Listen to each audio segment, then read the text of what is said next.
So I pull back and I'm holding it, and he gives me that perfect broadside shot. I shoot, and he just stands there. And I can see the luminoc on my arrow is like right in his heart. And he just walks away, but my luminoc is still sitting there. Drew me a whole map on his napkin of like where the birds were roosting, where feeders were. And I'm like, I told the girls I was with, I was like, you guys want to do this? Because I want to do this. And they were like, sure. For me, if I can do anything to help assist someone else feed their passion, that's my purpose. Like, that's my purpose, is making sure everybody else finds their passion. What I'm hunting, it's like what you're pursuing doesn't matter. It's just being out there making the connection that matters to me. That's why I have such a diverse, like, I don't have like one set passion. My one set passion is being outdoors. Well, I am Felicia Marie, and I am 34 years old. I've been hunting for about 17 years. I started pretty much right out of high school. Nobody in my family had hunted, so I decided to start doing it. I saw it on the Outdoor Channel and just went from there. But from all of that and all of my experiences, I realized that there wasn't a lot of females in the industry, and I just wanted to do more to get more women in the outdoors. So with that, I started Women of the Wild. We schedule hunts and opportunities for education to properly educate women in the outdoors. So banding a sisterhood together and providing that opportunity to get women in the outdoors has been my mission and passion. I've experienced a lot of hunting in my heydays, and I just enjoy sharing that with other people. That's awesome. That's cool. So like, do you like collaborate with like other people to like do those kinds of things with like the women outdoors and things like that? I saw that you guys, was it a pheasant hunt that you guys went on? Yeah, so we collaborate with other female organizations, but we also host our own. We will collaborate with guides, or sometimes we do unguided hunts. So it really just depends on the scenario and the situation and what the availability is. With the way the economy is right now, it's super hard. Like, we have a couple hunts posted right now. Last year, they were selling out so fast, and this year they're not, and people just can't afford to do it. So we're going to start doing a lot more like DIY and teaching women how to do it. But we've collaborated with several organizations in the past. Her Wildlife is an organization for getting female veteran first responders, healthcare workers, law enforcement into the outdoors. So that was one of the pheasant hunts we did in Wisconsin. I've been on one with the Prois organization, the women's clothing line. That was also in Wisconsin. We've done them here in Michigan with other female organizations, and we just team up wherever it's necessary. One of the big passions that I have with Women of the Wild is we aren't here to compete with you. If we have the same mission, we're setting the same goals. So if you're out trying to get women in the outdoors, and we're going to promote you. We're going to do whatever we can to make sure that opportunity is as diversely spread demographically as possible. So to us, it doesn't matter. If you want to get in the outdoors and you want to learn, we'll take you. That's awesome. That's super cool. I like how you said that too. Like, you're not in a competition with other people. Like, your overall mission statement is all the same. So that's cool. Yeah, absolutely. As long as you are truly in it for the right reasons, these organizations are fantastic, and you find out the ones that aren't. And it's difficult too, because you have, so many women out there that just have never had an opportunity or an experience, and they don't even know where to start. So it's really cool. Like, we just did a women's bow fishing trip in Oh, that's cool. Wisconsin, and these girls had never been bow fishing. One of them had never even held a bow. So, I was able to jump in there along with the guide and teach these girls, how to hold it, how to nock your arrow, where to aim at these fish, and then just be their cheerleader, because it's hard. It's not like an easy thing to do. Yeah. So just cheering these girls on, and every girl got a fish, and it was just, it's phenomenal to see that. And like, they just get so excited that to me, that's where the fun's at. Like, I don't even have to be doing it to enjoy it anymore. And I think that's where I've gotten at, where I'm at with my passion level, is I've already experienced most of this. So seeing other people experience it for the first time, that smile, that joy, you can't beat it. That's awesome. That's so cool. Like that's incredible. Like I saw some of those pictures that you were talking about and things like that. I've never been bow fishing, and I was like, oh, that's cool. Like I'd love to try that. Like that's awesome. So What state are you in? right now I'm stationed in Ohio, but I'm from Michigan. Oh, okay. What part of Michigan were you from? I was from like do you know like where I was like probably like 30 minutes north of Detroit. Okay. So like Yeah. yeah, kind of like in there. But like when I went to go hunting and stuff and things like that, we went up to like do you know where West Branch is? Yes. Yeah, like up in that area. Yeah. I used to have property in St. Helen. Oh, nice. That's awesome. Yeah. That's Yeah. super cool. It's a really nice area up there. Yeah, that's awesome. That's super cool. Are you still like hunting out there and or out in that Uh, way? well, I hunt kind of everywhere. Okay. But typically like my at home hunts are kind of like the Monroe County area, Washtenaw County, um, some Lenawee, some Jackson, like more downstate, Sure. like south of Ann Arbor. Okay. Yeah, yeah. Yeah, yeah, Yeah. that's awesome. That's super cool. Are you doing like the public out there or is it like private land? For my personal hunts, Sure. um, like my personal hunts are 90% private land. Okay, that's Um, I have hunted public, but typically that's out of state. I just have enough resources here within the state that I haven't had to hunt public much here. I typically run my dogs. So I have two bloodhounds that I've trained for tracking and for shed hunting. And this year, my mission was to train them for morel mushrooms, but we just never got around to it. Like turkey season whooped me this year. That's a whole nother story, but turkey season ended up whooping me, so I didn't even get the dogs out on that. But my dogs, we originally started with training them with the state of Michigan for SARS, the search and rescue program. okay, And nice. then my male bloodhound got sick, and they thought it was cancer, so I ended up pulling him for like a medical discharge. And then from there, I was like, well, he's still got to work, like. And I felt so bad because I had to pull my female too, because I just didn't feel like it was fair to her. And then I was like, you know what? We could do deer tracking, but we don't do it like professionally. It's like a buddy calls and, hey, I lost my deer. All right, well, call me. I don't charge for it. It's just something fun to keep my dogs working. That's awesome. How's that gone so far? Have you guys like been able to like find some? So I have taken them out, and unfortunately, the only scenarios that we would have had a successful find, we actually found out that someone in a neighboring property had stolen the deer. No way. But like they were indicating like in the right spot, so they would have been successful had the deer not been removed.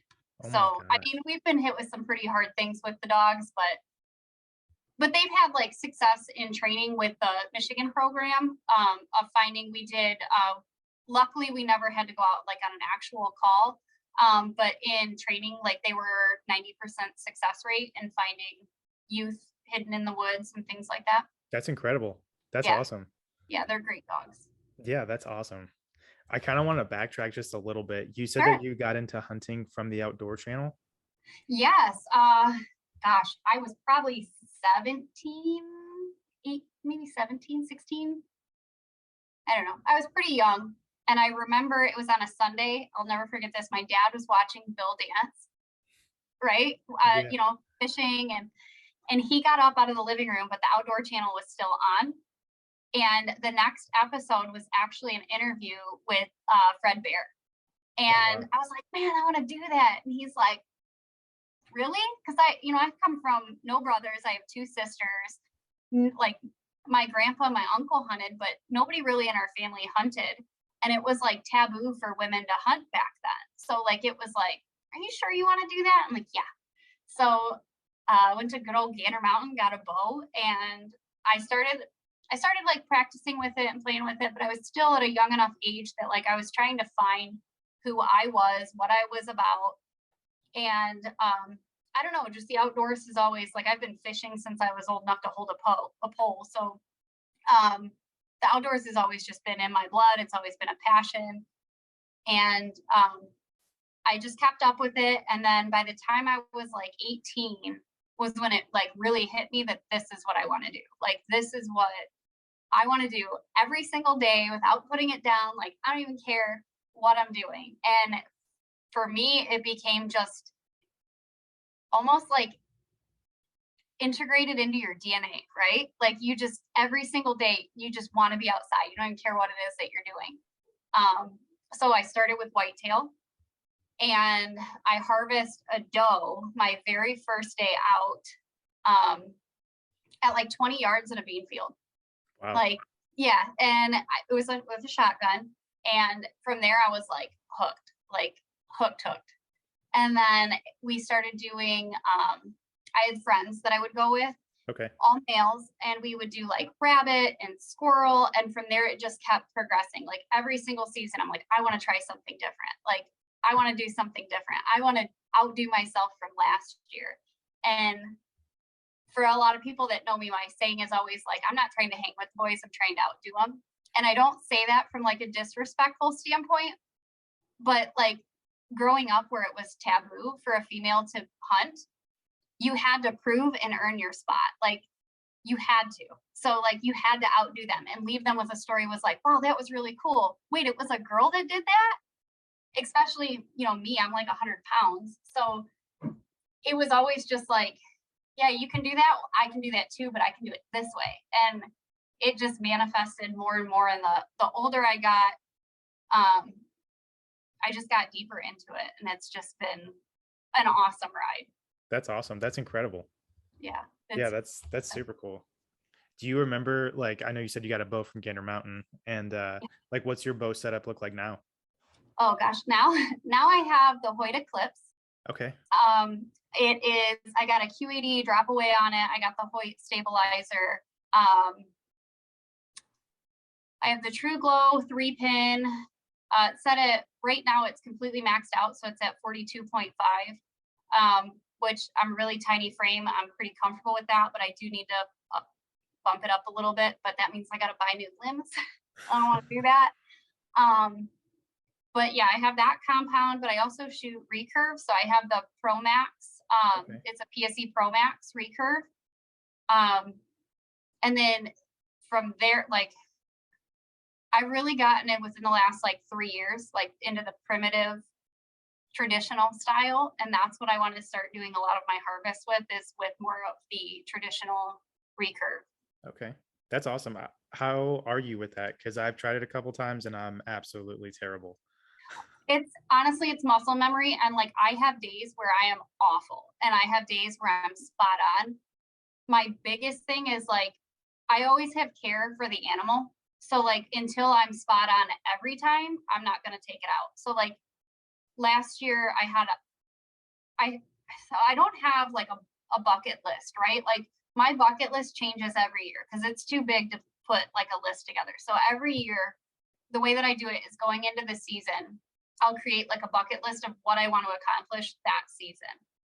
Last year it was turkey and a rabbit with my recurve, but I didn't feel that I was there yet, so I didn't take it. And it's funny because I ended up getting a turkey in the spring, and the whole time I was like, oh, I should have just done it with my recurve. But it is what it is, and that'll just carry over for next year. Sure. Absolutely. What did you harvest those with? Just like shotgun?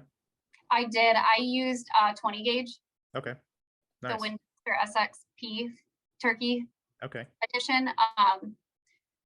But like I have 2 kids, and getting them and their passion in the outdoors, I, woke them up at 4 o'clock in the morning and I'm like, hey, come turkey hunting with me. So it was my buddy and my 2 boys in the blind with me. And just the way that turkey harvest had to happen, I couldn't get the gun out the blind without standing up and completely leaning forward and out of the blind with it. So I ended up biffing my first shot, and I was like so mad at myself. But then like the more I thought about it, I'm like, man, if I'd have had my bow, I wouldn't have had nearly the issue. Because the problem with the gun is, you got that long barrel to try to stick 28 inches or 26 on my turkey gun, but 26 out the window of this tiny little blind, and you got 2 little critters behind you. So it was definitely one of those moments where I was like, man, I should have just stuck to my guns and done it. I'd have been fine. But we live and learn. We'll do it next year. I feel like every time it goes south, you always think that way though, right? Like it's always like, oh, I should have done it this way. Or like, if I just would have done it that way, it would have worked out, Yeah, absolutely. Yeah. I also saw like on your profile too, I think it was like you shot a turkey that had a 10-inch beard. Yeah, both last year and this year were 10 and 3/4. That's awesome. That's super Yeah, cool. this year was debatable. Like when I got his beard off of him and actually measured it, he was close to 11. Wow. That's Yeah, awesome. That's yeah, super cool. good birds. I've been blessed with good birds. That's awesome. And like I know almost nothing about turkey hunting, so like I'm leaning on you here, but like what's the process for that? Like I know that they roost and stuff and things like that, and then do you just kind of go from there? So I typically like here, I pattern the birds. Okay. So turkeys travel in patterns, and I will pattern my birds, whether with trail cams or just driving to see where they're roosting, because they won't always roost in the same spot. It's going to be different depending on the state, depending on the bird. Like there's so many factors into it, but like our birds here, they have a pattern, and it's usually spread out by like a week and a half to 2 weeks that they hit a pattern. Big thing you look for, like if you don't have time to pattern your birds, walk through the woods and look for fecal on the ground. You know what I mean? Like look in the trees and see if there's scat. Like you kind of just look and see if there's feathers, things like that. But like here in my case, the turkey I got this year was kind of a last minute because we did a veterans hunt in Maryland where we took a group of 3 veterans out for their turkeys this year. Okay. And it really chewed up a lot of my season, which I was completely fine with. Like the bird that Kate got on was phenomenal. Like that was, I don't know if you saw that picture, but that was a big bird, like almost 25 pounds. And so I came back and I only had like a week and a half of season left. And I called one of my buddies and I was like, man, I'm going to go without a turkey this year. And he's like, no, you're not. Meet me here, 6 o'clock. And I was like, let's do 5. And he's like, whatever you want to do. And he does a turkey hunt. So he's like, I'm just there to film. So I actually, I have it right here. Sorry, I have a whole little thing right here. So I have a really big passion for calling my own animals in. So I use the diaphragms. This is the diaphragm I use. It's called a Lights Out by Feather Moon. Okay. I called a bird from over 300 yards away across this field and through a ditch over to us completely by myself. Like, I mean, it was hours. Like we worked that bird for hours, but my buddy that was filming, it was fantastic because he had one of those cameras that can zoom like super far. Like you could see the eyeballs on this bird at 350 yards. But every time, like the way the wind was playing, hear them, but they could hear us. So every time I would let out a couple of clucks or purrs, those turkeys, there was 2 toms, and every single time they'd shove their necks out, they were gobbling, throwing their fans up and just strutting like crazy. And I'm like, it's a good thing you brought that because I couldn't even see them. They look like little peas in the field. Wow. But every time, you'd call and you'd move them like 5 to 10 yards at a time. And like over a course of, I think it was like 3 hours, we finally moved them in at like 15 yards. Jeez. And it was just fantastic, phenomenal. And I couldn't have asked for a better situation. It was cool. That's awesome. Yeah. Do you just use like the mouthpiece calls, or do you use like the box calls too? I don't really care for box calls. I know that's not a really popular opinion. Most people love a box call, but for me, I like to have my bow out there with me. So having both my hands free is really important. I have slate calls.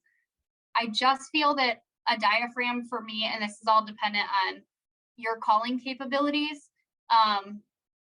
A diaphragm for me is better because I don't have to utilize any hands. I don't have to have any movement. I can just call and not have to worry about it. There are moments where I'm in a blind where I'll use like a slate call. I typically don't use box calls unless I'm trying to reach like a longer distance to call that bird in. They are a lot louder. But like slate calls, I'll use them if I'm in a blind. But if I'm out like with my bow or if I'm out without cover, my bird last year, I shot him at 13 yards, no cover at all. Jeez. So that was just me sitting in the woods with my gun. Me and my buddy, we were out walleye fishing all day, swapped the lights over on the boat, went bow fishing all night long. And at like 4:30 in the morning, he's like, what are you going to do? And I was like, I'm going to go sit in the field for a turkey. And it's downpouring the rain. He's like, no, you're not. And I was like, yeah, I am. He's like, well, I can't look like a wuss. Now I got to go with you. So we packed it up, went in the field and just kind of just prayed we'd see something. And within like half an hour at daybreak, we got to watch them all come out of the roost and move. They came right into my decoys, and it was like picture perfect. Never had to call, nothing. Like, Wow. every scenario is different. You find the birds and you hunt them. That's awesome. That sounds super cool. Yeah. So like a when lot you're of fun. hunting with a bow, like do you just pull back the whole time and you're just at full draw waiting for those turkeys to come in?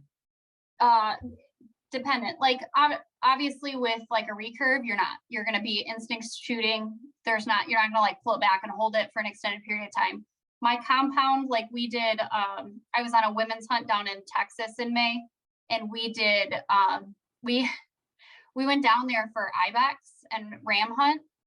And we ended up running into this guy at the bar, and we were talking to him about how I was from Michigan and all I came down there for was a Rio. And he's like, well, come hunt my property. He's like, it's low fence, 70 acres. My daughter will meet you at like 5 o'clock in the morning at the gate. And I'm like, seriously? Drew me a whole map on his napkin of like where the birds were roosting, where feeders were. And I'm like, I told the girls I was with, I was like, you guys want to do this? Because I want to do this. And they were like, sure. I had a Rio at 10 feet from me, and I was drawn back for probably 10 to 15 minutes with my compound. And like, he just would not break the bush. So like in a scenario like that, yeah, you just stay draw back and you hold it till you can't anymore, and hope that the birds don't bust you. But he ended up busting us and he took off, and it is what it is. But we'll That's go an back next insane year. story. Just the fact of like how you found that property to hunt. That's awesome. Oh, yeah. But I fly by the seat of my pants with a lot of my hunting. Like if somebody calls me and they're like, hey, you want to do this? I'm like, yeah. Like there's no hesitation. If I can fit it in, I'm going. Yeah, why not? Yeah, Yeah. that's cool. That's incredible. Can you tell us more about that Ibex hunt? Oh, yeah. So Ibex was down in like Rock Springs area in Texas. And we went with a women's group. And I think there was like 5 or 6 of us, but it was originally for a ram. And I got there, and the more I just kept thinking about it. So I'm a substance hunter. I don't hunt for trophies at all. Like, I can't even tell you the last time I shot a buck. Like, I don't even care about that. It's about the meat for me. And I started thinking about it, and I was like, you know what? I don't know that I've ever had ram. I don't know that I want to shoot a ram. So I was talking to the guide that we were with, and I was bow hunting. And I was like, I know I like goat. And an ibex is essentially crossed with a goat out there. And he's like, yeah. And I was like, can I switch it and just shoot one of those? And he's like, we can find one. So we scouted this mountainside, and I have a video up on my YouTube of all of it, or I will soon, but we glassed the side of the mountain for probably a good hour, and we found like the perfect ibex that I wanted.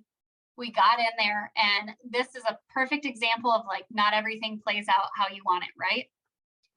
So we get up there, and being from Michigan, being from this area of demographic, we don't really have the ability to teach ourselves how to shoot up, right? We shoot down from tree stands, which is, it's something that like I take my bow out back all the time, and I'll shoot from laying down to kneeling down to sitting to standing. But I've never once in my mind thought I'd ever have the opportunity to be shooting at a 90-degree angle above my head. So I biff the shot, and I brisket him. And at this point, he's got meat hanging out, and it's, I don't know, 95 degrees, baking in the sun. There's no shade anywhere, slipping all over on rocks, and chase him down. And I'm telling the guy that I'm with, I'm like, listen, I don't want to try to calculate that in my head again. I either need him below me or parallel with me. And he's like, all right, we'll make it happen. So he was at like, I want to say 35 yards the first shot, and I like just nicked his belly. So then the next shot, I get him parallel with me, and we're in the middle of this like rugged terrain. Everything's like the same color. There's no trees. Like the trees that are there aren't even as tall as I am. So I pull back, and I'm holding it, and he gives me that perfect broadside shot. I shoot, and he just stands there. And I can see the luminoc on my arrow is like right in his heart. And he just walks away, but my luminoc is still sitting there. And I was like, what the hell just happened? I had hit a branch like this big around that was a dead limb sitting like straight up. you couldn't even see it till you were 5 feet from it. Like Oh it was my just gosh. so blended with the ground. So I grabbed my arrow out of there. I come back around and he's downhill from me at this point. Like we had tracked him for probably another hour, tracked his blood trail. And at this point, he's kind of down from me, but like he's quartered away from me. So Okay. I waited, let out at Matt. He turned, gave me a broadside shot, dropped him right there. Wow. And it was just like, it was one of the most physically tasking hunts I've ever been in. I don't fare well in the heat being from Michigan. Like I'm a big ice fisher, so like those negative temps are where it's at for me. Yeah. 90 degrees, baking in the sun. I literally looked like somebody pulled me out of a pool. Like I was drenched, I was exhausted. But to me, that was probably one of the most physical hunts that I've ever been on. And that, I mean, it was at a high fence, but it doesn't feel that way when you're bow hunting. Sure. Yeah, But I yeah, get that. that was awesome. That was a fantastic hunt. Did you have to pack out from that too? Like, Not sounds like really. you're It in was, some rough terrain. yeah, so it was high fence. So um we basically just had to go back down to the bottom of the mountain. And then you were already at the facility at that point because it like where you were staying and everything was right in the core center of the mountainside. So I gotcha. there wasn't a lot of packing in, packing out. You were basically just hunting hillsides while you were there. And it was crazy though, because we were up and down and zigzagging back and forth, like chasing this Ibex all over. And I thought in my head, I'm like, oh, it's part go. It's going to be easy. Mm-hmm. It was not. It was not at all. Like it challenged me physically, especially since it was, I had just came from the month prior. I was in Wisconsin for a sturgeon spearing event with a bunch of veterans. And it was like negative 22 or something like that with the wind chill. So my body didn't have time to adjust to Texas yet. And I was just a mess. Like I thought I was going to pass out. My knees kept giving out while I was walking. Like That's a different kind of heat. Yeah. Oh yeah. The guide was like, we need to get you water. And I'm like, no, he's already injured. I need to get him down. Like, I don't even care. So at one point we did take like literally enough for me to chug a water. And I was right back up that mountain. I'm like, he's hurt. I'm not getting a break out of this. Sure. He's like, well, you better at least take a sip of water because I can't lug you and an Ibex back down this mountain. So let's go. Yeah, absolutely. I feel like that's like one of the maybe hindrances of like hunting in Michigan. Cause like if you do make a bad shot like that, I don't know about you, but for me, like 6 out of 10 times, like you're not gonna find that deer depending on the shot. You know what I mean? It's not as Well, I easy got to dogs. like kind of what's that? Well, I got dogs. Yeah, yeah.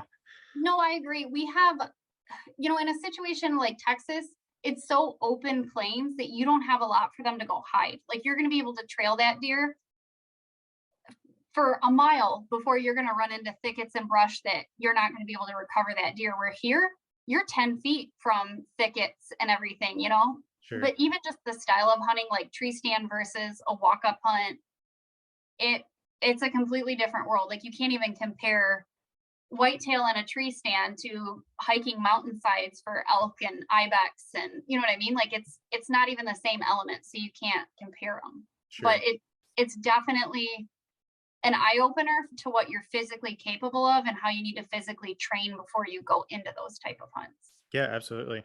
Like I see like those guys like Cam Hanes and stuff and doing those ultra marathons and I don't do that kind of stuff, but yeah, I'm sure that like that definitely helps, Yeah. So yeah that's one thing that's on my list this year, is to get more physically in shape, because we have a lot of really great hunts coming up, and physically I will hold my own until you're wheeling me out of there. Like I'm not a person that has quit. Like duck season, we're out there, and like my waders last year were 600s, and we were in like 17 degrees, pouring rain, and I'm with a group of 3 guys that are all like cold, and they're like, well, we're not calling it till she calls it. My buddy's like, that's the worst idea ever, is to put this on her. She will sit out here till an ambulance needs to be called. Like, no. Yeah, I mean, it sounds like you really like that stuff. You know what I mean? It sounds like you have a really good passion for it. Yeah, it's a way of life. It is. Mm-hmm. And it doesn't even matter like what I'm hunting. It's like what you're pursuing doesn't matter. It's just being out there making the connection that matters to me. That's why I have such a diverse, like I don't have like one set passion. My one set passion is being outdoors. Yeah, that's super good. I feel like it makes you like multidimensional too. Like you're not just waiting on, deer season to come around, like you have other things that you can get out there and be doing. That's awesome. Yeah. That's super cool. People ask me like, what do you do in your off season? And I'm like, what off season? Like, I don't have an off season. I just changed what I'm pursuing. So, and that was one of the reasons why I had taken up bow fishing, is because I can stay in tune with my archery literally all year Mhm. and keep that muscle movement, that memory up, and not have to worry about, oh, well, September's coming, August is coming, I need to start gearing back up. Right. I've already been in it all year. Sure. Sure. So like, how do you find the balance to make sure that like you still don't get tired of it, or you don't get like tanked from like, hey, this season to this season to this season, and it's like, you know, I don't know. I don't have an answer for that. It's so thrilling and exciting to me. I do often, I'm willing to like take the back seat though and just be there and be a part of it. Like I don't always have to be harvesting. Part of the passion that I have found is just seeing the excitement in other people. mhm, So I don't always have to be the one physically there. Like when we did the Maryland hunt, I had a gun with me, but I could have pulled a trigger and I didn't. Like, you know what I mean? Like you just see that excitement, that joy that one person that maybe has never harvested before, or maybe this is their only time getting out that season. I just focus on that. yeah, So for it sure. gives you a physical break, but mentally you're still there. Right. I feel like we don't have like enough people like you out there. You know what I mean? Like as far as like a mentor leading other people, because like I'm sure there's a ton of people who just don't know how to get started, or like, hey, I don't know anybody that hunts or anything else like that. So I feel like having people out there like you is huge, kind of like setting the tone. I appreciate that. Yeah, absolutely. Absolutely. So I'll ask you about, I think you went out to West Virginia for a deer hunt. Yes. So that it was actually for bear, whitetail, and turkey Jeez. is why I went. I shouldn't say that's why I went. We went, that was my family's property. We went to spread my grandfather's ashes. We had to wait a couple of years due to COVID. Mm, And like I said, it was taboo for females to hunt back growing up. But I would always sit with him. I was very close with him growing up as a kid. And he was an avid hunter. And it was just whitetail, but he was very avid about his whitetail season. Like, we're going to do this, girls can't come, it's deer camp. He would come back and I just climb up in his lap and I'm like, tell me everything. And as I got older, he started to dwindle and get sick. So then the roles almost reversed and he would live like vicariously through my stories. And I never got the opportunity to hunt with him. So when we were in West Virginia, we were there to spread his ashes. And it was literally like the most picture perfect moment. Sitting in the blind, found a 300 Win Mag shell. My grandpa had only shot that gun one time, so we knew the exact story behind that shell. And it had been sitting there for like 10 years, and nobody has seen it. wow. So finding it when multiple people have sat in that blind, because I hunted my grandfather's blind on the top of a ridge. But that morning before we spread his ashes, we found this shell for that 300 Win Mag, and I texted a picture of it to my uncle, and he's like, just wait, I have a story for you. And I was like, oh man. And he told me like, this one time is the only time your grandfather ever shot that gun. And he's like, and I can't tell you like between, nephews and me, like how many people, him himself, my parents, nobody ever found it until that day that we were spreading his ashes. And we were holding out for a buck or bear, turkey, anything, right? Well, we had does come in, but they were nannies, and I don't hunt nannies. I let them walk. These were like yearling though, like they would have been fine without her, but I still just, if I have the opportunity to take a single doe, I'm going to do that over one with even yearlings or fawns. Right. So we went in for the midday to do his ashes. And in doing that, we hadn't seen turkeys the whole time we were there. And we saw 3 turkeys, and all I had on me was my pistol, and I was like, oh, I can't shoot them with my pistol. So I had to I chased them down because I wanted to see where they were going, and I lost them, and I knew we were running late. So I kind of got us I don't know, turned around in the woods and found ourselves back to where we needed to be for the ceremony. We did that. It was raining, and I was like, I'm going out this evening. Went out that evening, and I harvested a beautiful 2-year-old doe. When people see photos, they're like, oh, why'd you shoot that? That's so small. First of all, it drives me crazy because people don't understand the demographic of whitetail.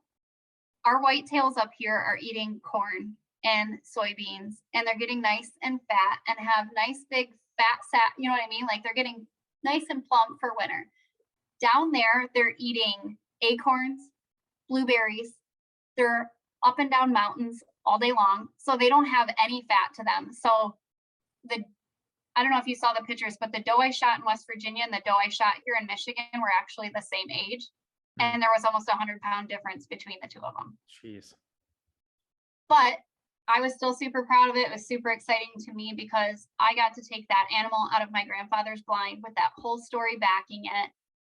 And it was just an incredible experience. I don't know, you can't compare state to state because everything offers something different. Even if a whitetail here in Michigan is not the same whitetail in West Virginia, right, or down in Texas, it's still a whitetail hunt, but there's still so much that changes demographically that makes it a completely different hunt and well worth experiencing. Absolutely. Did have an encounter with a bear, but unfortunately it was late at night, and coming down off the mountain, there was a gas line, and there was a deer that we had gutted from a previous harvest a couple days prior, and we had left the guts, and walking back in, you just started hearing branches breaking, and it almost reminded me of a toddler running away from mom, they're in trouble, so you just hear all this, and at 30 yards we had a black bear, but we never got to see it. You could smell it, that trash smell. Jeez. And you could just hear him trying to get away, and I was like, well, interrupted his dinner. You handled that better than me. I feel like I would have had the hair in the back of my neck stand up, Oh, no, I'm gonna be that person that dies with a mountain lion going, here, kitty kitty. Jeez. Going back to that though, I think I 100% agree with you. I feel like if you like the deer that you're going to shoot or whatever you're going to shoot, that's on you. You know what I mean? No one can tell you otherwise. If there's a story behind it or whatever, as long as you use the animal or eat the animal, who's to tell you no, It's like Ted Nugent said, the trophy is the one standing in front of you. Sure. Absolutely. So my motto is if it's a trophy to you, it's a trophy to me. And the hunting community can be awful. I get torn down on Instagram, TikTok, Facebook, it doesn't matter. There's always somebody that has something negative to say. I just try to handle it with an education point.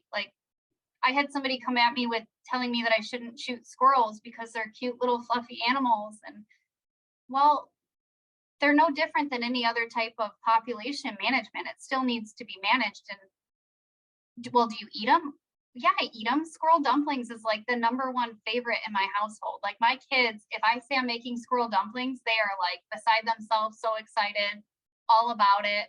That's cool. So I just came at it from an educational standpoint of, listen, I understand that that's your perspective, but let me explain it to you and see if that changes your perspective. And 90% of the time, if you don't come back at an attacking comment from that same perspective and you come from an educational, I'm trying to educate you and why I do this, and it's okay if you don't agree, but just so you understand why I do it this way, it usually brings those people with questions. And I've had women that have torn me apart about what I hunt or why I hunt it or how I hunted it. When I explain it, they're like, huh, I kind of want to get out and try it now. And I'm like, well, come on. That's awesome. That's awesome. Man, I feel like all it takes is just one bad comment to one hunter to just ruin it for everybody else. You know what I mean? Of well, so-and-so said this, and I'm just going to categorize all hunters as that kind of way and things like that. So good on you. That's awesome. Yeah, absolutely. And I think that it's, for us as a hunting community, I think it's very important for us to look at things from an educational standpoint, because I feel when people do come with those attacking comments and things like that, or maybe just a misunderstanding, it's because they don't understand. So the way that I look at it is I would address it the same to an adult as if it was a kid asking me. And I don't mean that like in a negative way, but like, and I'm not saying like I talk down to them, but like they might not have ever had anyone to introduce them as to why things are done the way it's done. Sure. For me, population control is always the number one reason for hunting. Second is putting meat on my table. Like I said, I don't buy meat at a grocery store. So for me, if I'm able to provide a meal that's going to feed my family, who are you to tell me that that's not the right thing to do? I don't waste anything. I save bones. I tan my own hides. Like that's incredible. I am the most wasteless hunter that I know. My deer in West Virginia, I have photos of, I sat there and I carved out stomach lining, rib meat. Like when I was done with it, it was literally just bones. I saved everything. Wow. So you're doing a service to that animal by learning how to utilize as much of it as possible. Are there things that you can't always use? For sure, but you just do your best to make sure you're as wasteless as possible. And to me, that's how you serve that animal and thank it for what it gave to you. Sure, absolutely. I think you kind of said something. You said that you don't go to the store to get your own meat and things like that. I think, and I could be completely wrong on my guesstimation here, but like I think that there's going to be a ton more people in the woods this year just because of like the food shortage and things like that. And like I can just imagine just how many people who were on the fence about hunting that now are just like, okay, well, I'm going to go and try this because, just the food's getting expensive or there's a shortage or whatever else. And I feel like that's going to be like a fine line to tote because, so there's like an unwritten code when you're hunting public land or anything else like that of like, my stand's here or I have a camera here or, people hunting close to the road that ruin a hunt or anything else like that. But I feel like it's exactly what you said, like, hey, maybe pull them to the side a little bit or talk to them and be like, hey, that's not, maybe try this or, there's a different way to do that. Absolutely. And I feel so in my personal belief, I feel that this is the most important time for the hunting community to step up and showcase why we're doing this and provide that education is because with the way the economy is going within the next year or two, I agree. I think it's a double-edged sword because right now, like here in Michigan, our hunting tags have plummeted. So it's not like it's detrimental for these hunters, for people to decide that they want to hunt. The detrimental aspect of it is people walking into the woods uneducated. So right now, to me, is the most important time for hunting as a community to come together and provide as much education, as much airtime on the educational aspect of how to, like you said, just being respectful of other hunters, being respectful of the animals, not taking too much, following the laws, please, please, please. If anybody decides to get into hunting, look into the laws before you even decide what you want to hunt. That is one thing that I hear very often I have male friends that will message me and they're like, hey, when is turkey season? Or, hey, did you hear this? Hey, and I'll call them and be like, hey, you can't hunt that county this year. And they're like, they call me the walking DNR rule book because it changes so frequently that you have to be relevant. And if you don't, that could cost you everything. And for me, that costs me what I'm providing my family. So like that is one area that I don't take lightly. And I tell everyone that's getting into hunting, learn it before you do it, but then educate yourself on how to do it before you jump in. A lot of people are told when they're getting into hunting, just go do it. No. There's so much more to it than just go do it. Learn your firearm, learn your bow, learn the land you're walking so you're not getting lost. Learn where you're at to know what the foliage is around you and what to avoid and what's going to benefit you. Like there's so many aspects. Last year I don't personally know them. I knew a couple of them, but in the hunting community that we've built with my organization, we saw 3 women fall out of tree stands last year. Oh, that's terrible. And the problem, luckily they're all okay. But the problem with that is so many women just are told, just go do it. And like a lot of times they feel belittled by men. So that's why I feel it's important for females to really step their game up and not just push like, oh, you're this female that hunts. Cool, great. But what can you do with that to provide an education to another female that wants to be doing what you're doing? Don't That's put her awesome. in an That's unsafe great. situation when you have the ability to educate. So learning, how to use your tie-ons and, how to properly wear a harness. The two of I know didn't even have a harness on, and I'm like, no, don't ever go in the woods without your harness. If you're going to a tree stand, I've forgotten my harness at home.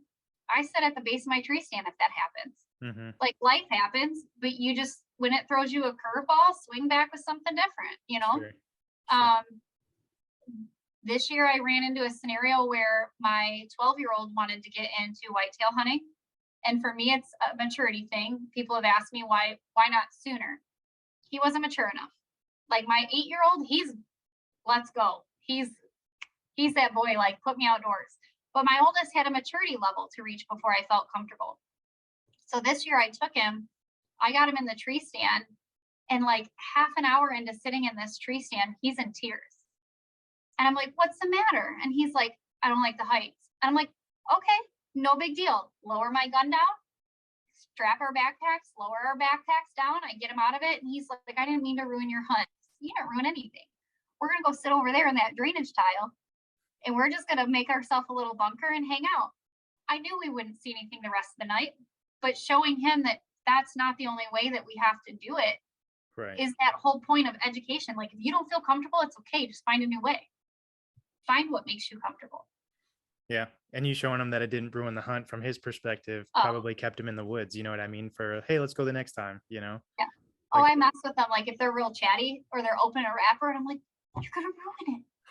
But they know I'm kidding. Like I never mean it that way. Any time in the woods together as a family is time well spent. So Sure. Absolutely. You were talking about some of the DNR stuff, and I know that this is a couple years back, but I know some people don't necessarily abide by it. But they changed the baiting rules in Michigan a couple years back. Do you have any thoughts on that? Did you bait during that time? Like, not obviously when they banned it, but like before that? Nope. I don't use bait. I don't use scent attractants. I don't use any of that. Like some of the properties I hunt have food plots. Mm-hmm. And that's about the extent of it, is some like clover planted in a field. I am not a fan of hunting over bait.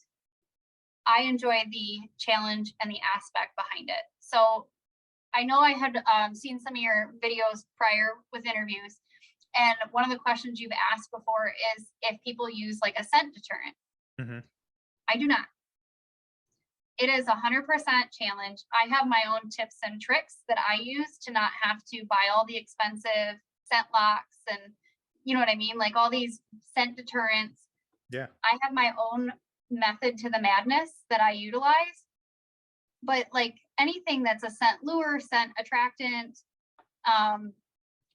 food, anything that's going to break that animal out of their normal, natural pattern, I'm not a big fan of. Gotcha. And that doesn't mean it's not okay for someone else. It's just me personally. Sure. I like that very traditional style of hunting, and it gives you an entitlement of a challenge and feeling more connected. I think you learn the animals a little bit better when you're not using things that are breaking their normal natural pattern, that you earn a different respect for that animal. That's awesome.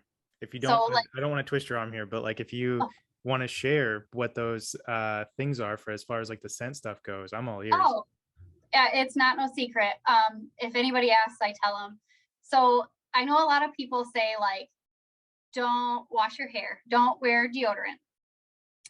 I have learned that is the biggest crock out there in the hunting marketing aspect ever. Like years ago, we didn't have all that. We didn't have camo. Like you don't need camo to hunt.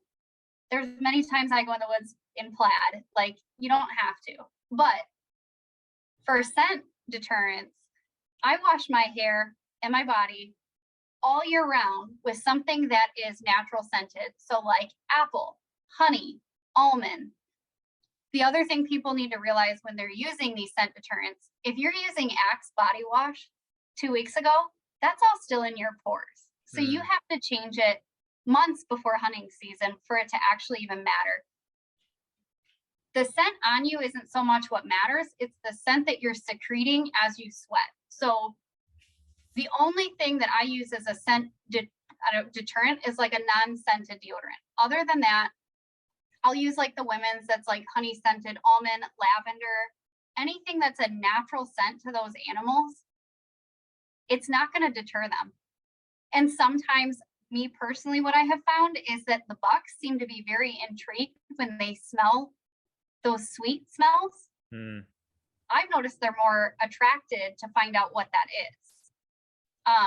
So washing my clothes, anything that's like like apple scented, that honey, almond, vanilla, that's it. I don't waste my money on all that expensive scent deterrent. It's not worth it. Yeah. And clearly it's working for you. You know what I mean? Like you're killing animals and things like that and getting close. Like that's awesome. That's incredible. Yeah. And I'm not saying that it's wrong for anyone else to do it. I've just found my loophole that works for me. Sure. And it saves me a ton of money. Yeah, absolutely. Like yeah, a ton. Yeah, absolutely. Yeah, I think that that's like one of the things too is like if you're looking to get into the hunting industry or start hunting, like from just like a beginner's perspective, everything just looks so expensive. You know what I mean? And it's like, hey, you want a new Matthews bow? You drop $1,500 or like, you know what I mean? And it doesn't have to be that way. Like I'm hosting a women's fly fish camp here in Michigan in September. And one of the girls, she had never been fly fishing. And she's like, well, what rod should I get? Or what waders should I get? And I said, girl, I'm going to tell you a secret. You don't have to wear Swims and Orvis. Like you don't have to wear like the big name brand waders for fly fishing. I wear my neoprene Cabela's waders out fly fishing. Like they double up. I can use them for waterfowl. Why would I go spend a couple $100 on 2 different pairs of waders? Yeah.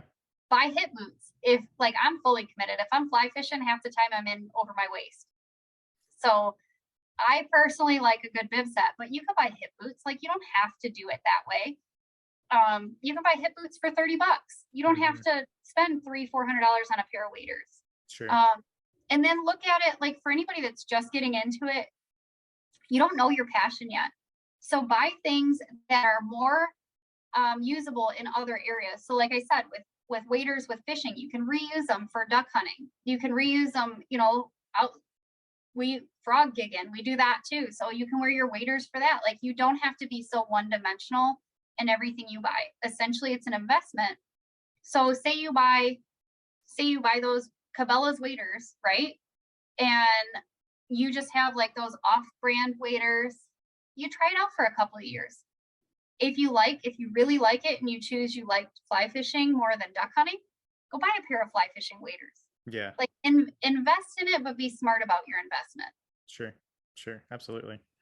I think I felt that the first time that like I became an adult, I think, like growing up, like my dad was like, all right, I guess I'll buy you your hunting stuff and things like that. And, like it was like I was a kid, so it wasn't too expensive, but then like once I had to start buying my own stuff, I was like, oh my gosh, like, this is outrageous. This is crazy. So I think like for me, like I was more of like a secondhand guy for a while. And so I was like, all right, cool. I'm getting cold in this secondhand stuff. I need to like get something a little bit thicker or something. You know what I mean? Just things like that. What do you do? Waterfowl, whitetail, all of it, or? So I'm like super big into whitetail. Waterfowl, I don't know anybody that does that stuff. So I think that's what I'm trying to like, I'd like to get into it, but I don't know where to start. And I don't want to just dive in because like, I feel like everybody has their spots and things like that. And yeah.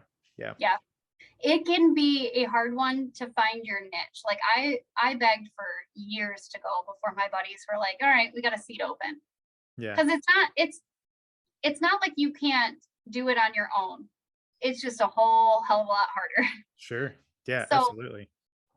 If it's something that you really want to get into, just let me know. I have multiple people that I can give you some connections and reach out to. And I tell people all the time, if I have an open seat somewhere, I have no problems extending the offer for someone to come sit. Like I have a girl this year from the UP, and she's like, I just want to go. So I'm like, girl, second a seat opens, you're the first person on my list. I got a couch you can sleep on. Like, for me, if I can do anything to help assist someone else feed their passion, that's my purpose. Like, that's my purpose, is making sure everybody else finds their passion, because I've been on that receiving end where it's not okay for you to go. You don't have an invite. Sure. So if I ever have the availability to extend that invite, I mean, I've probably put myself in some awkward situations of come crash on my couch. I'll meet you at a gate at 4 o'clock in the morning in the middle of Texas. But I mean, knock on wood, I've always had great success. And I would never in a million years recommend, especially females, to just go meet up with somebody they don't know to go on a hunt. Sure.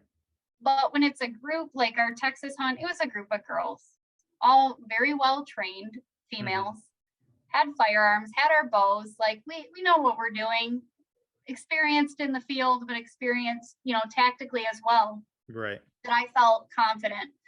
But I've had female friends that have reached out to me and they're like, hey, this guy messaged me on Facebook. He said he'll take me hunting. And I'm like, don't do it. Like, go with a group. Make sure you're not like, make sure you're going with a group, not just going with his group. Because you don't know who those people are. You don't know, like, what a great way to lure people in anymore, Yeah, that's a good like point. the puppy in a van kind of thing. Hey, let's go shoot ducks. No, you got to be smart about it. Yeah, absolutely. No, that's a good point. I feel like that. Yeah, that's awesome. I feel like kind of to that point as well, like it's not as easy as it was maybe 20 years ago, kind of knocking on people's doors of like, hey, like, do you mind if I just hunt like your property or anything like that? It's a lot more just like, nope, nope, nope. You have to knock on like maybe 200 doors to get it one yes. One yes. So yeah, it's and different. that's, I mean, the standard of that too that I tell people all the time is the worst they can say is no. So it's worth at least trying, but it's a super awkward thing to have to do. I don't like asking anyone for anything. So I will avoid that route at all costs possible. Like I won't even ask my own buddies like, hey, let's go hunt. You know what I mean? Like on their fields, like I'm not doing that. You call and you extend the offer, I'm in. But there has been a couple occasions where I've had to, where like I didn't have a somewhere to sit that year. So I was like, knocking on doors, making phone calls. And that's also an area, especially as females, that they need to be cautious of how they're doing that. I don't feel like that's something that's talked about frequently enough in the outdoor industry is don't show up 2 days before season. Like do your homework and like show up months in advance, offer to help them around their farm. Don't show up in hunting clothes, like, because that's something that puts a bad stigma on our hunting community as well is, you wait till 2 days before and you show up in your camo and your buddies are all loaded up in your truck. No, you got to build a relationship. Offer to help them bring their groceries in. Offer to help them, fix that broken fence. Yeah. And then keep doing it all year. Go help them shovel their driveway. Like, yeah, that is what is going to start making a difference and an impact of how people view the hunting community. Because right now we're in such a one, like you're either on this side or you're on this side. There's no in between anymore. There's no such thing as a gray area with hunting. You either are into it or you're anti everything, I feel. And I think that it's a persona that a lot of people let drag in because there's so many people out there doing it the wrong way. Sure. So all these new people that are getting into it, just be cautious of how you're doing it. That's a good point. And I love what you said too. Like, I think it is that give and take. Like they're allowing you to hunt the land, so you might as well like help them back. You know what I mean? Like that's a great point. That I don't think if you can provide value to somebody like right up front of like, hey, I noticed you got something that could be fixed. Do you want me to help you with that? That's great. That's a good idea. Yeah. Like in my case, there's been a couple where like I see it's an older couple and they're carrying their groceries in. I won't even bring it up. I'll just stop and carry their groceries in for them. Like help them. And then you let the conversation flourish from there. And sometimes it doesn't even happen. Sometimes you almost make too much of a bond that you feel uncomfortable to ask. And I've left. And then a couple weeks later, they're out getting the mail. And then you stop and talk to them again. And you're like, hey, and they remember you.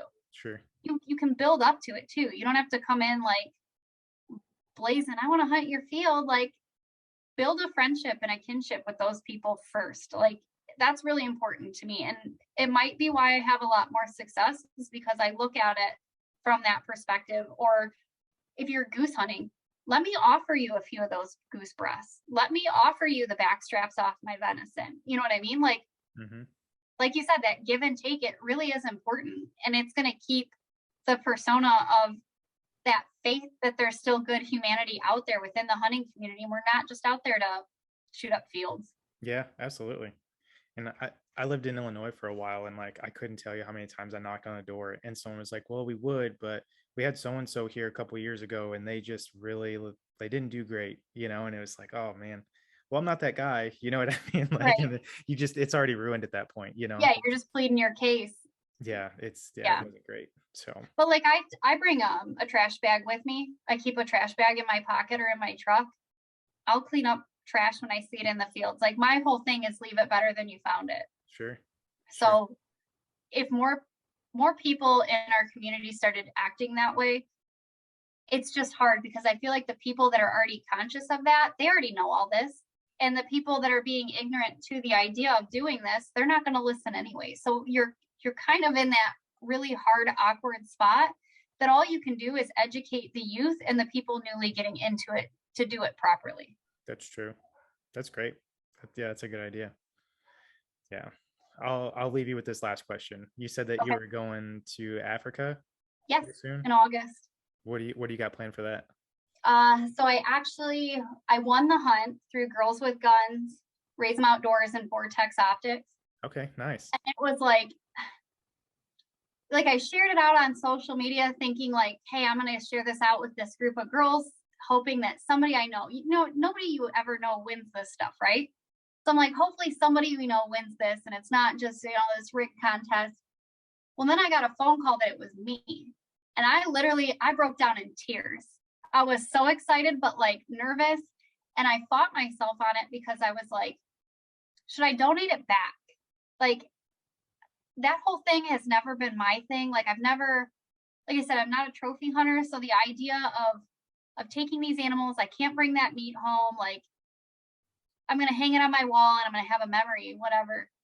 So, I started doing some talking with some of my really good friends and, I believe it was my taxidermist that actually said this to me, that it really resided like deep within me. And he's like, but do you realize, and I've preached this and I know it, but hearing it from someone else, it really like resonated within like my mind, that it like almost planted this seed where like I couldn't stop thinking about it. Mm-hmm. But the conservation aspect of the animal's meat that you're harvesting over there and what it's donated to in these underprivileged villages, and essentially like feeding an entire village of people off that one animal you've harvested, even though you don't get to bring it home, it's not like it's going to waste. The amount of money that you're bringing into their economy, the amount of money that goes towards conservation. And I was like, yeah, I guess. And I was like, man, like I know a lot of women, but I don't know any girls that I want to spend 14 days in the bush with in Africa. You know what I mean? Like I had a couple in mind, but they're like girls that I'm mentoring that have never hunted before. And I was like, well, their first harvest can't be a zebra. Like that's not fair. So I played it out in my head for like probably a month. And my mom says to me, so my mom and dad, to back up a little bit, my dad lived in Alaska and he had hunted, but then once he had 3 girls, he kind of like stopped. Mm.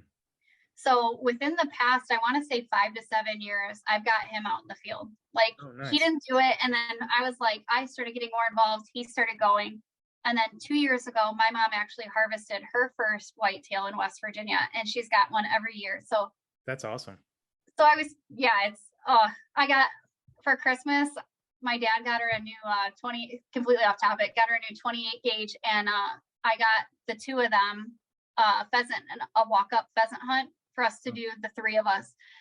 But that's great. So in all of that, I had said to my mom that I was thinking of donating it back or doing it, maybe teaming up with them to do another giveaway to maybe raise funds for Raise 'em Outdoors, which is all about getting the family unit into the outdoors. Okay. And I was like going through all this stuff, like what good could I do with this? Well, my mom says to me, your dad's like dream has always been to go to Africa. And I'm like best friends with my dad. And I'm like, no, it's not. And she's like, yeah, call him and ask him. So I did. I got off the phone with her and I was like, hey, you know that Africa hunt I won? And he's like, yeah. And I was like, you want to go? And he's like, what? And I was like, do you want to go? And he started telling me the story about, back when they were kids, it wasn't like you had to be someone of stature to go to Africa to hunt. Mm-hmm. So it was like something everybody was like, as a kid, you really want to do it, but nobody could ever afford it. Right. And he started telling me stuff about Africa that I had no idea my dad would have known. Like, I never would have known that. And so I decided, I was like, well, you're going with me. And he's like, really? So yeah, so it's just been incredible. We have 2 impalas, a warthog, a zebra, a gemsbok, and a kudu that we'll be hunting. And I'm curious, like he's told me a few times, he's like, I just kind of want to be there with you when you harvest these things. I kind of want you to take them all. And I'm like, no, you got to take some. Like, I don't even care if it's one, but like, I haven't seen him harvest anything in my entire life. So I'm like, you're taking something. Like, you have to. So, but yeah, we leave in August, and this will be both of our first time leaving the country. Wow, that's going to be incredible. Yeah, and it'll be the first harvest that I will have ever seen my dad harvest. Yeah, that's going to be epic. That's going to be so cool. I hear the sunsets are like unlike anything you'll ever see anywhere else in the world. And after speaking to everyone that I spoke to about Africa, they tell me like just the surreal opportunity of like seeing what it's like over there, the animals, the sunsets, like just soak it all in and enjoy it. And numerous people have told me it's their favorite place in the world. Wow. And I'm like, well, this is gonna suck, because what if I really like it and I want to go back? Like I'm that impulsive hunter. So I'm curious to see what it holds for us. I'm just really thankful that I've been able to share this opportunity with my dad. Like I can't wait to be there with him and do all of this. It's an incredible opportunity. And like it's nerve-wracking because I won it in like December, but I had to use it this year. And it didn't include like flight, doesn't include like your gratuity to the guides. It doesn't include your taxidermy bill. That's a lot of extra cost for sure. I'm not gonna lie, like I am probably my taxidermist's best friend with how much I mount. Like I'm constantly like, hey, I shot this. And he's like, you gonna bring it in? He actually he said to me the other day, we were talking about it. And he's like, you gonna mount that goldfish? I'm like, no. He's like, oh, come on. Oh man. But I enjoy so many stories that I knew like all this stuff from Africa. I'm just gonna mount it. When's the next time you're gonna go back? So it's a good point. I mean, we talked about the hindsight thing, I say that, and then the opportunity always presents itself in like 3 more, like, you know what I mean? Like I did Sandhill Crane last year, and I was so like, it's been something on my bucket list for 12 plus years that I just wanted to hunt Sandhill Cranes, right? So the opportunity arose. I took it, got a beautiful older bird, got it mounted, open wing, like, wow, I'm never going to do this again. Boom, this year we're doing another one. I'm like, that's cool though. I mean, like that's incredible. Oh yeah. That was literally the top of my bucket list was Sandhill Crane. I've had a really deep passion for a lot of our birds, our waterfowl, but like cranes for some reason have always like really intrigued me and like resonated with me, that like I'll take my dogs out and just track them through the fields just to watch them, just to listen to them. Like they're just a prehistoric bird. It's kind of like sturgeon. Like it's one of those fish that if it's not on your bucket list, it has to be. Wow. I've heard that they're delicious too. What's that? The crane? Sandhill? Oh yeah, ribeye of the sky. You just lightly sear the outsides. Jeez. Yeah, that sounds great. Yeah, I just Steve Ranella is kind of one of my idols per se for the outdoors. Like just how educated he is, how much he combines like the cooking aspect with the game, because I think that's where a lot of people kind of stumble, is knowing how to prepare their game. Somebody had asked me on my social media for like how you would cook a sandhill, and I just throw that link up. Like you don't cook it any different than a steak, really. I mean, or like even duck for that matter. You kind of just sear the outside and enjoy it. Yeah, that's awesome. That's actually, like, I was going to say that later on, but like, I think that's exactly who you remind me of with getting people involved in the outdoors and things like that, just kind of, he does the same thing a lot. He puts people in the position to get an animal, and he gets just as much joy as just seeing them do that. So that's Yeah. awesome. That's super cool. Well, that's like a complete honor to be told that. But yeah, I mean, that's what I feel anyone in our community should be inspiring to do, is figuring out a way how you can help educate and inspire other people to get out there.